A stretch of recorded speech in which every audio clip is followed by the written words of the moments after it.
बहू से नफरत, दिल छू लेने वाली कहानी।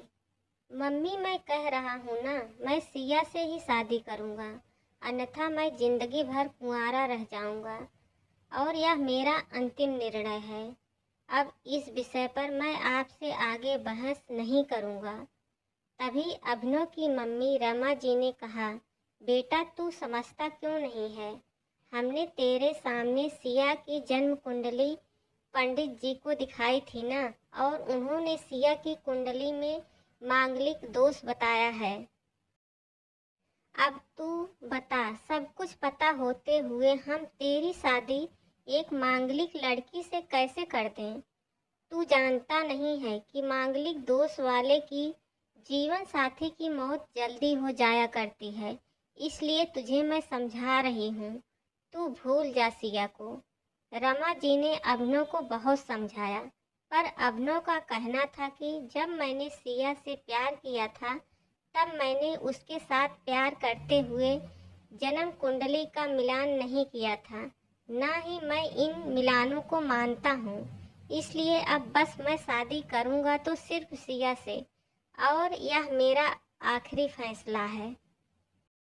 आखिर रमा जी को अपने बेटे की जिद के आगे झुकना पड़ा और पंडित जी के द्वारा बताए गए अनुसार सिया के मंगल दोष को दूर करने के लिए अभिनव के साथ शादी करने से पहले सिया की शादी एक पेड़ के साथ करवाई गई और उसके बाद सिया ने अभिनव से शादी करी।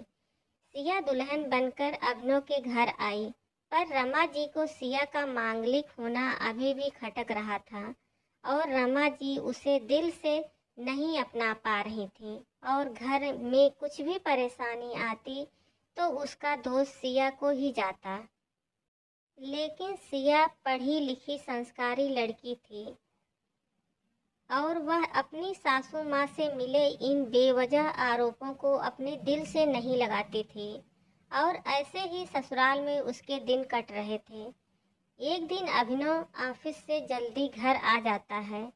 तब रमा जी ने उससे पूछा, बेटा आज जल्दी कैसे आ गया? तब उसने बताया, माँ आज सुबह से ही सिर दर्द और बहुत कमजोरी आ रही है, इसलिए ऑफिस में काम करने की हिम्मत ही नहीं हुई मेरी। तब रमा जी ने कहा, चल बेटा जल्दी कर, हमें डॉक्टर के पास चलना चाहिए। तब अभिनव और रमा जी डॉक्टर को दिखाने गए। डॉक्टर को दिखाने के बाद मालूम पड़ा कि अभिनव को पीलिया हो गया है, और दोनों जैसे ही घर लौटे रमा जी ने घर को सिर पर उठा लिया और कहने लगी, जब से यह लड़की हमारे घर में आई है तब से हमारे घर में परेशानी और बीमारियां भी साथ में लेकर आई है। इसके कदम ही अशुभ है। अब देखो इसका मांगलिक दोष हमारे बेटे पर भी असर करने लग गया है। कल अगर मेरे बेटे को कुछ हो गया तो कौन जिम्मेदार होगा? तभी सिया ने कहा, मम्मी जी प्लीज, कितना नीचे दिखाएंगी मुझे? आज तक मैं चुप रही क्योंकि पापा ने यही सिखाया था कि बड़ों के आगे ससुराल में जवाब मत देना, पर आज तो आपने हद ही कर दी है। अगर मैं आज नहीं बोली तो जिंदगी भर खुद को माफ नहीं कर पाऊंगी। मम्मी जी, अगर आप पंडित जी पर भरोसा नहीं करती थी तो उनके कहे अनुसार आपने सारी मांगलिक दोष निवारण की विधि क्यों करवाई? क्यों पहले आपने मेरी पेड़ से शादी करवाई? दोष मेरा मांगलिक होना नहीं है, बल्कि दोष तो मेरा आपकी बहू होना है, क्योंकि घर में जाने अनजाने में कुछ भी परेशानी आती है उसको आप मुझसे जोड़ देती हैं, और जब कोई सास अपनी बहू से सिर्फ नफरत कर रही होती है तब यह बहू दोष बेटे को, बहू को नहीं पूरे परिवार को परेशानी में डाल देता है, और इस बहू दोष से मुक्ति भी सिर्फ सास ही दिलवा सकती है। बहू को अपनी बहू माने, उसे दिल से अपनाए, उसे भी सम्मान दे और यह महसूस कराए कि वह भी इस परिवार का सदस्य है। नहीं तो बहु दोष मांगलिक दोष से भी ज्यादा पीड़ादायक हो जाता है। सिया की कही हुई बातें रमा जी के दिल को झकझोर रही थी और उन्हें मन ही मन पश्चाताप भी हो रहा था। उस समय उन्होंने सिया को कुछ भी नहीं कहा। थोड़े दिन बाद अभिनव बिल्कुल ठीक हो गया और ऑफिस जाने लगा और 1 महीने बाद अभिनव की सैलरी भी बढ़ गई। तब उसने घर आकर इसका श्रेय सिया को दिया। तो रमा जी बोली, हाँ सही है बेटा, तू तो सारा श्रेय बहू को ही देगा। तेरी माँ का आशीर्वाद भी तो तेरी प्रगति के पीछे रहता है तेरे साथ। तू तो मुझे श्रेय देना भूल ही गया। तब अभिनव ने कहा, माँ इस बार सिया का मांगलिक दोष मुझ पर और ना ही मेरी तरक्की पर नहीं लगा।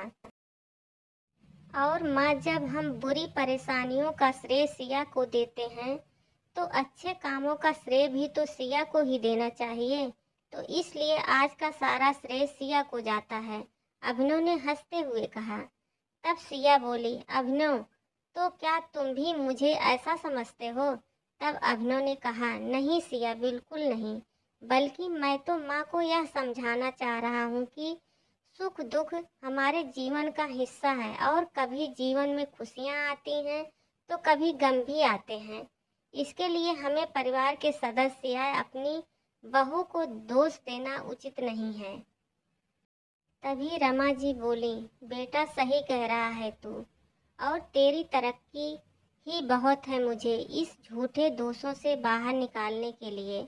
आज मैं यह कसम लेती हूँ कि आज के बाद मैं सिया को किसी भी बात का दोष नहीं दूंगी। यह सुनकर सिया आज बहुत खुश थी, क्योंकि आज उसको उसकी सास ने मांगलिक दोष के साथ साथ बहु दोषों से भी मुक्ति दे दी थी। उम्मीद है आपको यह कहानी ज़रूर पसंद आई होगी। अगर कहानी पसंद आई हो तो वीडियो को लाइक कीजिएगा और मेरे चैनल को सब्सक्राइब कीजिएगा। कहानी पढ़ने के लिए आप सबका बहुत बहुत धन्यवाद।